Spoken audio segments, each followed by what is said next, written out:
Bonjour Marie-Alix, est-ce que tu pourrais te présenter et nous dire un peu ce que tu fais? Merci Nolan. Alors, j'ai 52 printemps, je suis maman de 4 enfants, j'habite ici à Cortil depuis 20 ans. Cette année, c'est un cap. J'ai démarré en étant à Cortil ici, et même dans mon aventure professionnelle, par la couture. J'adorais ça. Quand même j'étais en formation, le temps de réaliser un vêtement, j'étais tellement enthousiaste que j'en avais déjà un second terminé avant de revenir au cours. Puis j'ai eu des demandes de l'extérieur, et des personnes qui sont venues avec des demandes de couture, et puis ça plaisait tellement que c'est devenu répétitif, et pour moi ça posait vraiment question parce que régulièrement j'avais des vêtements superbement réalisés, superbement conformes à la demande, et puis au fait je voyais la personne éteinte dedans, ou bien un vêtement tellement coloré qu'on ne voyait plus la personne dedans. Et ce manque de cohérence me chiffonnait vraiment dans le fond, et donc mon activité à ce moment-là a vraiment eu un creux. Au fur et à mesure des années, j'ai entendu parler de la colorimétrie que je connaissais bien puisqu'une de mes tantes m'avait fait ma colorimétrie à mes 15 ans, et ça manquait de cohérence aussi pour moi parce que je sentais pas la cohérence entre le profil qu'elle m'avait collé sur la binette et la réalité des faits. Je me sentais pas du tout lumineuse dans les couleurs hiver qu'elle m'avait décernées. Alors j'ai mis quelques années à découvrir le travail de Flora Deauville, une jeune française qui, en plus de la colorimétrie, a fait toute une recherche, non pas pour en faire une méthode fonctionnelle, mais elle était vraiment à la recherche du juste et du beau. Et elle a trouvé ces caractéristiques de la métamorphose, qui s'est après appelée la méta, qui va à la rencontre des couleurs, des matières et des formes de vêtements, parce qu'un vêtement n'est pas que une couleur, mais aussi en parallèle qui va à la rencontre de la singularité de chacun. Et ça permet effectivement d'avoir des vêtements cohérents avec notre type d'énergie, des vêtements ajustés au niveau des formes avec notre morphologie et notre structure mentale, et c'est un tout autre délice que juste d'être joli. Ça va bien au-delà de ça. Voilà, cette méthode-là, c'est celle qui me met en joie. J'adore aider d'autres à se mettre en lumière, à rayonner. Ça fait sens pour moi, et donc c'est un tout qui me convient à merveille. Ben super, très complet. Alors, comment t'es venue du coup à l'idée d'accompagner les personnes à travers le vêtement? Merci, c'est une chouette question parce que ça me chipote depuis longtemps en fait. Petite fille, la salle de jeu dans laquelle je jouais était aussi la pièce de couture de ma maman. Et par ailleurs, il y avait une tringle avec toutes sortes de vêtements, dont la tenue de cow-boy, la robe de mariée, la soirée de gala, enfin de toutes sortes de tenues qui permettaient à moi et mes copines de se déguiser. Et donc ça m'a permis de rentrer dans cette joie de découvrir, tiens, au travers du vêtement, je peux révéler une autre facette de moi. Pom pom pom, la vie court, je grandis, et effectivement, adolescente, je remarque tant le regard d'autres sur mon papa ou sur d'autres personnes autour de moi. Je regarde à quel point l'extérieur, ce qu'on perçoit de l'autre, au travers du vêtement, peut être tellement jugé et révélateur ou cachant justement, comme un bouclier. Et adolescente, je n'avais qu'une envie, c'est de prendre les gens par la main et allez viens, on va aller faire un petit tour dans les boutiques, je vais te montrer. Mais c'était un peu dans le genre, viens, je vais te corriger. Mais voilà, c'était mon imperfection et mon enthousiasme d'adolescente. Alors, mon enthousiasme est intact, mais mon envie a démarré là-dedans de j'aime mettre les autres en lumière. Comme moi d'ailleurs, mais j'aime vraiment offrir à chacun l'occasion de rayonner à partir de son essence et non pas juste pour la belle façade. Voilà, en 2 mots. C'est génial. Tu m'as parlé aussi en privé de seconde peau. Qu'est-ce que ça veut dire pour toi? Alors, la seconde peau, effectivement, c'est un terme que j'aime beaucoup parce que le vêtement peut être juste un bouclier. C'est vrai que dans notre civilisation, on a l'habitude, convention sociale, de s'habiller par décence. Et puis, le climat faisant aussi, on a besoin de se protéger du chaud, du froid, du vent, de la pluie, tout ça. Il y a moyen de le faire de façon effectivement basique, noir, blanc, bleu marine, classique, à la mode aussi. Il y a moyen de faire ça de façon très fonctionnelle.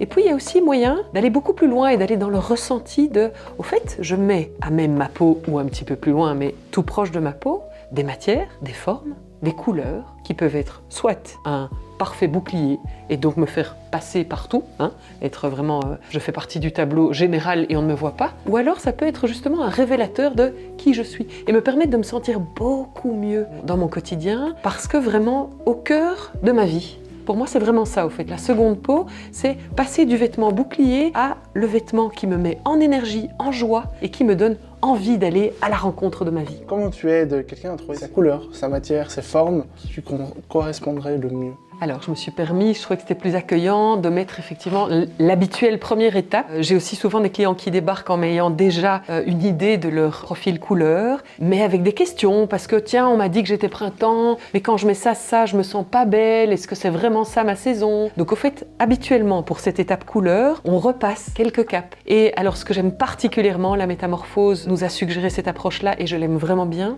plutôt que d'aller dire voilà, c'est ta saison, voilà ton étiquette, voilà ce que tu dois mettre, ne pas mettre. J'aime beaucoup cette approche de l'émergence, une pédagogie qui permet tant à moi qu'à l'autre personne de voir petit à petit, au travers des bleus, des verts, des jaunes, de toutes les couleurs de l'arc-en-ciel. Je n'ai pas toutes les couleurs de l'arc-en-ciel, j'ai des limites, ma table a cette taille-là, mais par contre, ça me permet quand même d'offrir un regard assez vaste. On a rarement l'habitude de se poser face à un miroir et de prendre le temps. Tiens, comment est-ce que je me vois? Est-ce que j'ai l'air naturellement maquillée? Est-ce que c'est la couleur qui prend plus de place? Ou est-ce qu'on me voit vraiment? Est-ce que mon regard est mis en lumière? C'est vraiment prendre le temps d'observer au niveau des couleurs comment mon teint, ma peau, mon rayonnement interagit avec la couleur. Ça, c'est au niveau de la couleur. Effectivement, selon les 4 saisons, et puis il y a plein de déclinaisons et d'affinages possibles qui sont extrêmement précieux parce que justement, ils vont en dire long sur la personnalité de chacun. Par exemple, on est au printemps maintenant et donc une nature, un profil printemps, ça va être quelqu'un dont le regard pétille. Il y a vraiment une invitation à aller vers le neuf. Comme la saison maintenant, il y a quelque chose qui est une invitation au renouveau. Tandis qu'une saison été sera très différente, automne pareil et hiver encore complètement différent. Et c'est pas parce que c'est facile de mettre du noir ou du blanc que nécessairement c'est la couleur qui nous met en valeur. Donc ça va être vraiment toute une recherche, non seulement de mon observation, indépendamment des couleurs que la personne met ou met pas, et puis de voir comment la peau et son tempérament interagissent avec les capes que je vais proposer au regard de cette personne et au mien. Pour les couleurs. Et puis pour les matières, ça va être fort dans le ressenti. Ça va être des matières plus lourdes, plus fraîches, plus douces, plus rugueuses, craquantes, et de sentir, tiens, comment est-ce que mon énergie circule quand j'ai cette cape sur moi. Ça se fait bien souvent à l'aveugle pour commencer, puis le regard peut se joindre, mais le regard ne va pas être un complément utile. Ensuite, pour les formes, eh bien, j'ai différentes formes que je pose sur le corps. J'observe effectivement le corps de la personne, indépendamment de la silhouette. La silhouette, effectivement, au fur et à mesure des années, elle change, effectivement, avec grossesse, où j'ai pris 5 kilos, j'en ai perdu 5. Mais par contre, la structure de base ne change pas.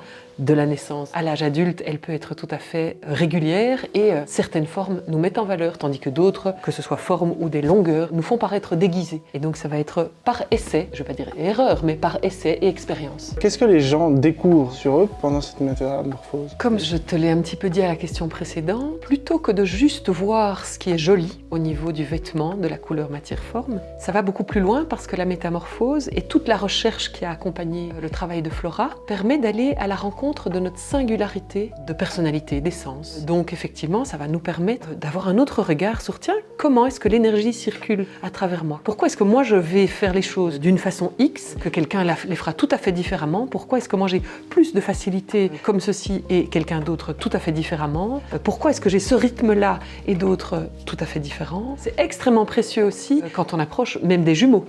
Ou des enfants d'une classe différente. Effectivement, certains sont bruyants en permanence, d'autres sont tapis dans un coin, et je ne parle même pas de l'aspect timidité, mais c'est des rythmes et des énergies très différentes. Et effectivement, on en apprend beaucoup sur sa singularité, que ce soit au niveau de l'énergie, au niveau de la forme, au niveau de la façon de penser, au niveau des goûts, de ce qui nous attire naturellement. La métamorphose va vraiment à la rencontre de notre singularité à chacun. Et dans cette métamorphose, est-ce qu'il y a vraiment une transformation qui t'a marqué plus que d'autres? Elles sont chaque fois des révélations, mais il n'y en a pas deux pareilles. Mon observation la plus touchante pour moi reste un de mes amis, qui se reconnaîtra probablement. Il était peintre en bâtiment à ce moment-là. Il avait l'habitude d'être habillé de noir, de gris, de bleu marine, de couleurs classique, comme il disait, mais effectivement, il ne se sentait pas du tout mis en lumière, il ne se sentait pas beau. Et sa motivation profonde à ce moment-là, c'était « Écoute, je m'habille comme ça parce que j'ai pas envie de faire d'ombre à mes clients. Je vais chez mes clients pour mettre leur maison en lumière, donc c'est eux que j'ai envie de mettre en lumière. » Et là, il était un petit peu à un croisement des chemins dans sa vie, et son souhait, c'était vraiment « Qu'est-ce qui me met en lumière, moi ?» Il est peut-être temps de regarder la vie comme ça. Et ça a été pour lui une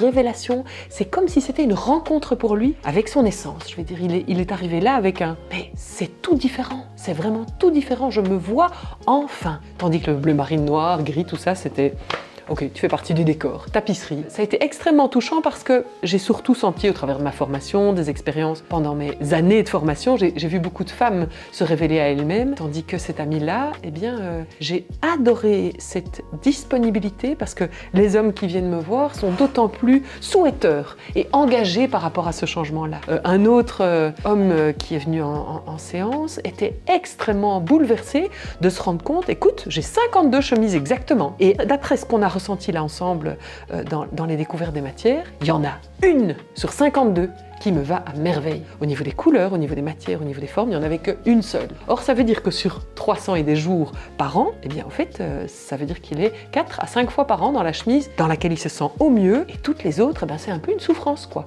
Certaines, oui, ma femme aime bien, alors je la mets, mais je me sens emprisonnée. Et au fait, cet homme-là était, depuis quelques années, toujours vêtu en survêtement de sport, quoi. Parce qu'au fait, il ne trouvait pas le bien-être dans ses vêtements. Et au travers de ce constat de sur 52 chemises, il y en a une qui me va bien, c'est frappant de se dire, waouh, au fait, on aurait l'occasion, une fois qu'on connaît vraiment les matières, les formes et les couleurs top, de ne choisir plus que des vêtements qui nous soutiennent, qui nous mettent en joie, qui nous mettent en lumière. Mais ce serait top! Alors, go, allons-y!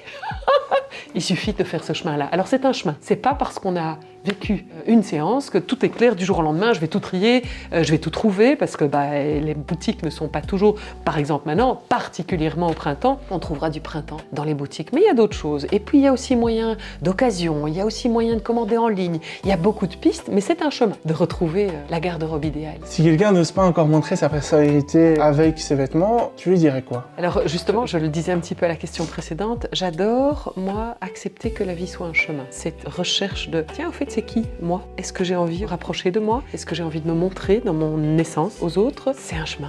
Et puis, il n'y a pas de police de la métaille, il n'y a pas de police du vêtement. On fait exactement ce qu'on veut. Est-ce que, par moments, c'est plus confortable de mettre une petite robe noire bien classique dans laquelle je passe très, très discrètement le long des murs? Il n'y a pas d'obligation, c'est juste un chemin. Mais c'est quand même une découverte d'une préciosité de sentir, qu'on peut être visible, quelle que soit notre morphologie de nouveau et de la silhouette qui peut être changeante, mais de voir que certaines couleurs, matières et formes peuvent vraiment nous révéler et nous mettre en beauté naturellement. C'est quand même délicieux, ne fût-ce que soit pour soi. Alors il y a toutes sortes d'étapes parce qu'il y a des sous-vêtements qui peuvent, maintenant on a énormément de choix au niveau des couleurs, nous les femmes, vous les hommes aussi, mais depuis longtemps vous. Mais voilà, que ce soit au niveau des sous-vêtements, que ce soit au niveau des vêtements de nuit, que ce soit au niveau des vêtements de sport, que ce soit au niveau des vêtements de soirée, des vêtements quotidiens, il y a une énorme palette qui permet d'y aller petit à petit. Et donc se révéler, c'est petit à petit, au rythme de chacun. Mais c'est quand même un délice, ne fût-ce que soit par rapport à soi, de sentir cette cohérence et de sentir cette énergie qu'il est possible de récupérer au travers de cette approche de soi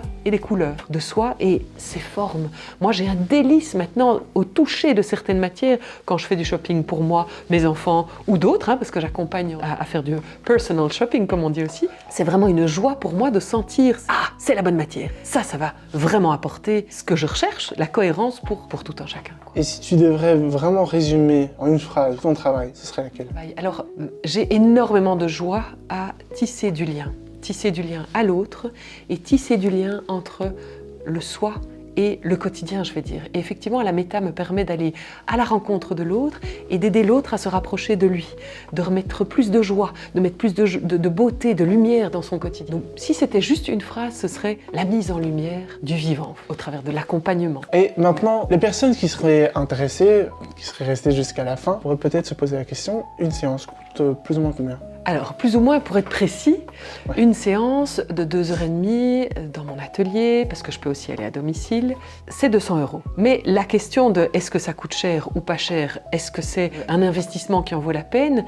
Au fait, souvent, j'aime comparer 45 années de recherche de vêtements, de shopping inadéquat, de vêtements qui dorment dans la garde-robe parce que waouh, c'était tellement beau sur le mannequin, c'était tellement beau dans la boutique, je la trouve tellement belle, et puis au fait, sur moi, ça tombe comme un flop. C'est juste à côté. Et voilà, j'ai nombre d'amis et d'amis qui me parlent de cette expérience de attends, j'ai plein de trucs dans ma garde-robe, et pourtant ce sentiment de rien à me mettre. Effectivement, je pense que l'investissement du temps pour soi est le meilleur investissement qu'on puisse faire parce que c'est un investissement qui, à tous les coups, rapporte gros. Ici, effectivement, c'est du temps qu'on arrête de perdre, de l'énergie qu'on arrête de gaspiller, de l'argent qu'on investit de façon juste et qu'après, effectivement, on peut aller beaucoup plus droit au but en sachant exactement les vêtements qui nous correspondent et tout le reste on peut laisser pour d'autres, et effectivement ne revenir plus qu'à une garde-robe essentielle. Alors ça n'empêche pas d'avoir du choix, parce qu'il y en a qui aiment toujours avoir du choix, qu'elle soit ajustée ou non, mais ça permet aussi d'avoir une garde-robe de base, je veux dire, beaucoup plus réduite si on le souhaite, mais parfaitement ajustée dans lequel on se sente bien, quel que soit le jour, l'énergie, la forme. Voilà.